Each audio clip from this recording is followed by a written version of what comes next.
नमस्कार, आपका स्वागत है फटाफट खबरों में। मैं हूं आपके साथ भावना रनौट। आज हम लेकर आए हैं हरियाणा के हर छोटे बड़े शहर की सबसे तेज और ताजा खबरें। तो चैनल को सब्सक्राइब कीजिए और वीडियो को कहां से देख रहे हैं कमेंट बॉक्स में बताएं।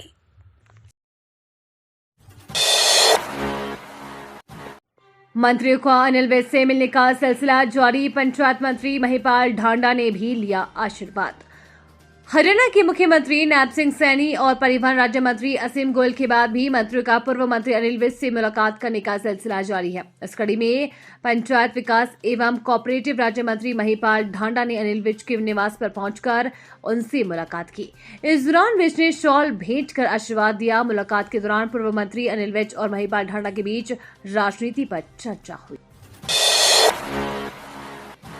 किसानों पर मौसम की पड़ी भयंकर मार। इन दो फसलों का हो सकता है भारी नुकसान। खराब मौसम में जिले के किसानों की चिंता को बढ़ा दिया है। रविवार को तेज हवा व हल्की बूंदाबांदी के कारण सरसों की कटाई का काम प्रभावित होने के साथ ही तैयार गेहूं की फसल जमीन के साथ लगना शुरू हो गई है। मौसम में बदलाव के कारण अधिकतम व न्यूनतम तापमान में 2 डिग्री तक गिरावट दर्ज की गई है। मौसम विशेषज्ञ अनुसार जिले में 3 दिनों तक मौसम खराब रहेगा और मंगलवार को तेज बारिश होने की आशंका है। किसान आंदोलन के चलते पंजाब के लिए बंद पड़ी रोडवेज सुविधा हुई बहाल। इस दिन से यात्री कर सकेंगे सफर। रतिया के पास घग्गर नदी के पुल के ऊपर बनाया गया नाकाबंदी को हटा दिया गया। इससे अब फिर से पंजाब जाने के लिए रास्ते खुल गए हैं। पहले पंजाब के लिए बसें चलती थी, लेकिन सरकार ने किसान आंदोलन को देखते हुए रास्ते बंद कर दिए थे। किसान को दिल्ली कूच को रोकने के लिए रास्ते बंद होने से यातायात बाधित हो गया है। इसका असर रोडवेज पर भी पड़ा और फतेहाबाद डिपो की चलने वाली 23 बसें बंद हो गई। पटियाला होकर चंडीगढ़ वाले बस भी बंद हो गई है। हालांकि प्रदेश सरकार के आदेश पर नाकेबंदी हटाने के आदेश आए तो फिर यातायात व्यवस्था शुरू कर दी। गर्मियों के सीजन में बिजली की कोई कमी नहीं रहने दी जाएगी। रणजीत चौटाला।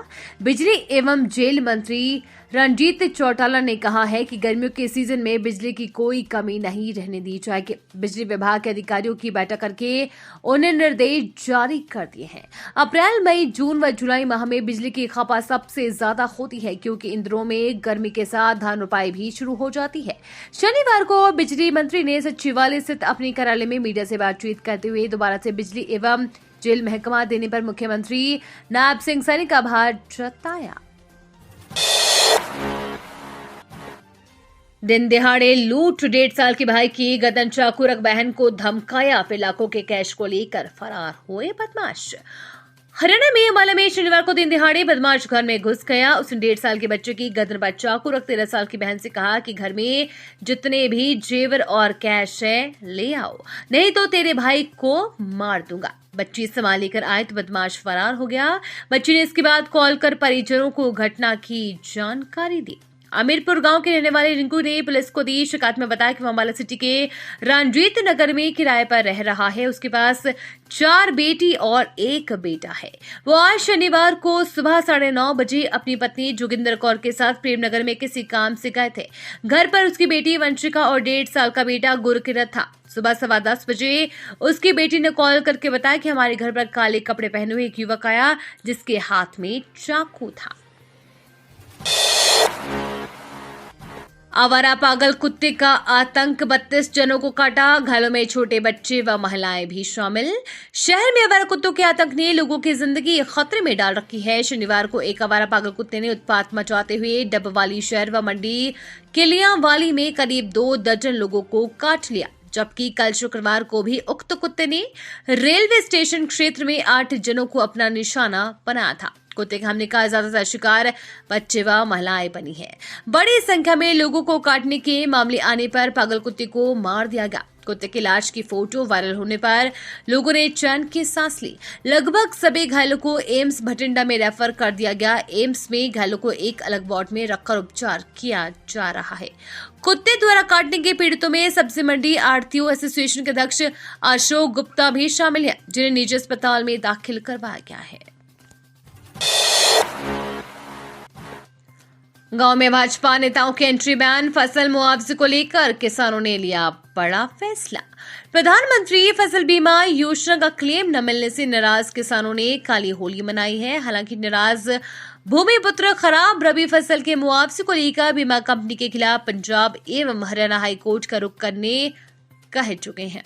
रविवार को गोहाना उपमंडलीय परिसर में अनिश्चितकालीन धरने पर बैठे किसानों ने निर्णय लिया है कि गोहाना तहसील के हर गांव के मुख्य गेट पर बीजेपी नेताओं के नो एंट्री का बोर्ड लगाए जाएंगे। होली पर व्यवस्थाएं बनाने में नाकाम रेलवे, अंबाला में गिड़गिड़ाते रहे कंफर्म टिकट यात्री। होली पर व्यवस्थाएं बनाने में रेलवे नाकाम नजर आ रहा है। ट्रेनों में लगातार भीड़ बढ़ती जा रही है और ट्रेन में सवार होने के लिए लोगों को जद्दोजहद करनी पड़ रही है, लेकिन न तो रेलवे के कर्मचारी नजर आ रहे हैं और न ही सुरक्षा कर्मचारी। मंडल रेल प्रबंधक ने सख्त निर्देश दिए थे कि भीड़भाड़ के दौरान यात्रियों की परेशानी को देखते हुए कर्मचारी तैनात किए जाएं, लेकिन ऐसा नहीं हुआ। इस कारण शुक्रवार दोपहर को प्लेटफॉर्म 3 पर आई आम्रपाली एक्सप्रेस में यात्री स्लीपर कोच में चढ़ने के लिए मशक्कत करते नजर आए और जब वो इसमें कामयाब नहीं हो पाए तो उन्होंने उसी कोच में ही चढ़कर कब्जा कर लिया। पत्नी ही निकली हत्यारोपी, प्रेमी व दिव्यांग सहेली के साथ अजय को उतारा था मौत के घाट। बिहार के जिला मोतिहारी के गांव वारावुर्क निवासी 40 वर्षीय अजय की हत्या किसी और ने नहीं बल्कि उनकी पत्नी कोमल ने ही की थी।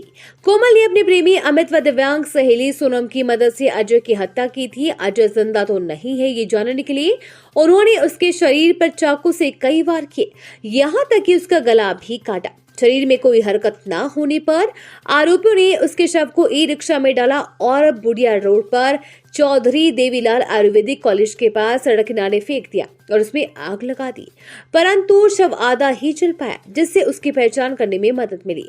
थाना शहर जोगादरी पुलिस ने हत्या के मामले में कोमल व उसकी सहेली सोनम को गिरफ्तार कर लिया है। पुलिस ने दोनों को कोर्ट में पेश किया। वहीं अमित की तलाश के लिए दबिश दी जा रही है।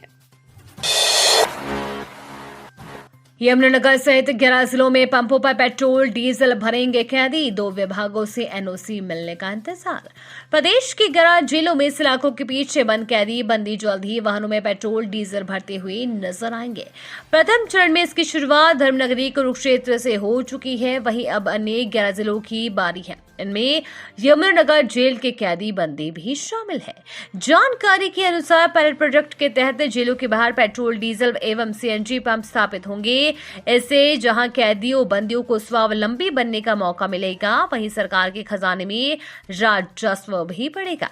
इसी कड़ी के तहत यमुनानगर में बिलासपुर रोड पर स्थित जिला जेल के बाहर कॉर्नर में पेट्रोल पंप बनाने की योजना है। जेल प्रशासन को पंप लगाने की मंजूरी भी मिल चुकी है। बता दें कि यमुनानगर में मौजूदा समय में 1224 कैदी बंदी है, जिनमें 31 महिलाएं और 3 बच्चे अपनी मां के साथ रह रहे हैं। मौजूदा समय में प्रदेश के जिलों में सिर्फ 20,953 कैदियों को रखने की जगह है। छात्रा ने हॉस्टल की 5वीं मंजिल से छलांग लगाकर की आत्महत्या, रीअपियर आने से थी परेशान। एनआईटी कुरुक्षेत्र में हॉस्टल की 5वीं मंजिल से छात्रा गिर जाने का मामला सामने आया है।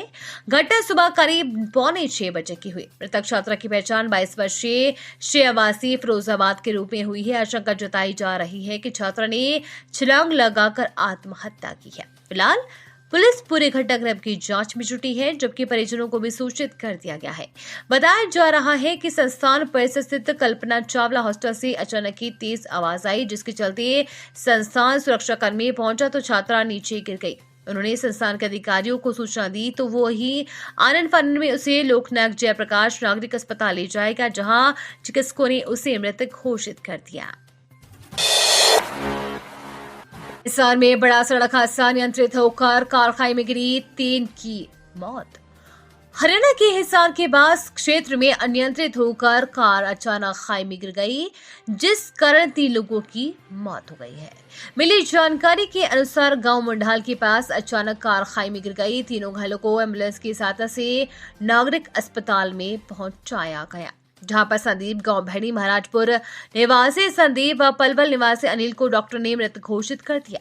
वहीं गांव भैणी महाराज निवासी तेसी को गंभीर हालत को देखते हुए हिसार रेफर कर दिया। तेसी को हिसार ले जाते समय दम तोड़ दिया। घटना की सूचना मिलते ही परिजन नागरिक अस्पताल में पहुंच गए, जहां पर परिवार में मातम छा गया। ये थी आज की फटाफट खबरें। हम मिलेंगे अगले बुलेटिन में, तब तक के लिए धन्यवाद और जय हिंद।